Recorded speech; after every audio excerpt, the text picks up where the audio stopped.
as you guys can see, we're not actually out on the porch this morning. We're in the studio, and the reason for that is it's about 20 degrees out there on that front porch, so we're just not going to do that thing on the front porch this morning. We're going to do it here in the studio.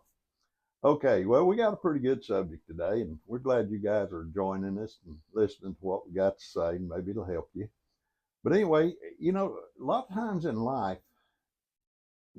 we see opportunities to make changes, and we don't make those changes because we don't like changes. As a general rule, people don't like changes. Men are worse than women about this.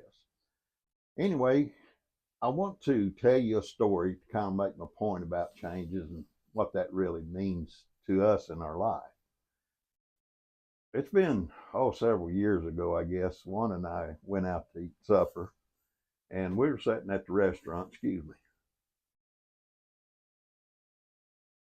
That warm tea's awful good this morning.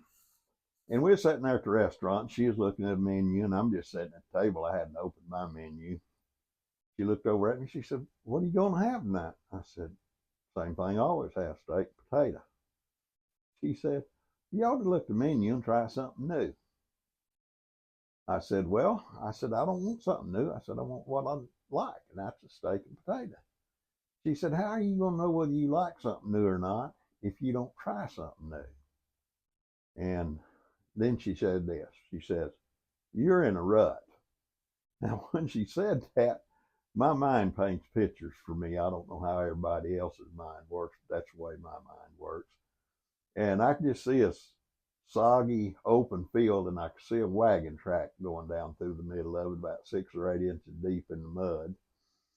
And I looked at it and went to laughing. She said, "What's going on?" I said, "Well, you say I'm in a rut, but I think that's a track." And I said, "What I mean by that is that track's going somewhere, and if I know where that track's going and I follow that track," I said, "I'll get where that track's going if that's where I want to go. So I'm following that track. I'm not in a rut, I'm in a track."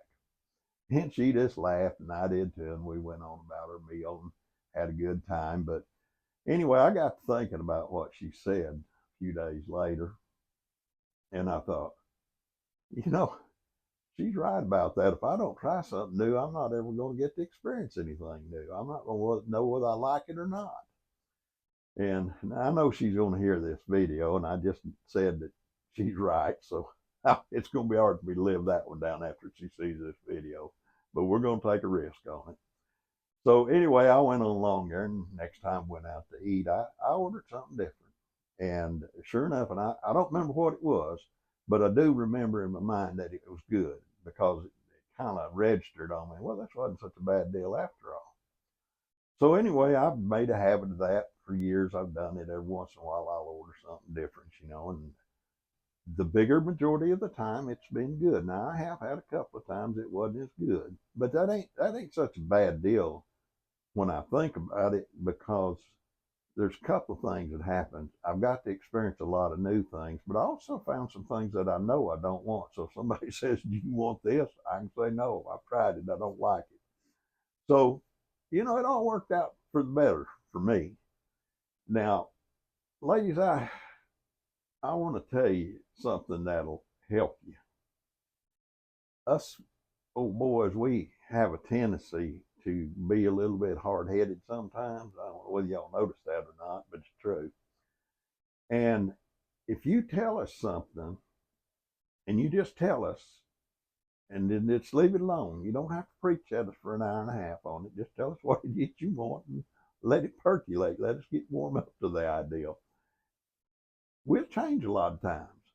But now here's the flip side of that coin. If you push us, because we are a little bit on the stubborn side, we'll dig our heels in, right, wrong, or indifferent. Doesn't matter to us. We're just going to win, and we'll fight back.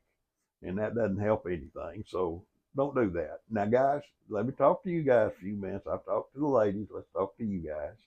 Don't be so doggone hard-headed. Sometimes when your wife tells you something, listen to her. You know what I found out about my wife? She's right about 90% of the time. Oh, I know she wants to hear this video. I'm in for it now. But anyway, she's right about 90% of the time. But that one little time that she was right and I listened to her, I'm going to tell you, I applied that to business.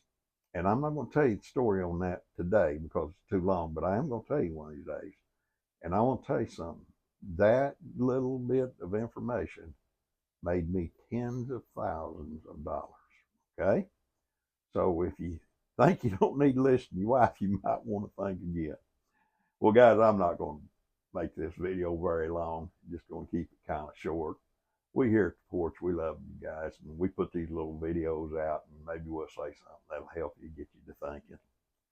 So I hope that's what we've done. Now, if you get an opportunity and you feel like you'd like to subscribe, it sure help us. And if you just hit the like button and share, and then you hit that bell icon, and it'll notify you when we put more videos out, and it'll help us. It's a struggle to do these videos. They take longer than what you may think. A lot more time involved in these. So we could use your help there if you would. We'd appreciate that. All right, guys. May God bless. You guys have a good day.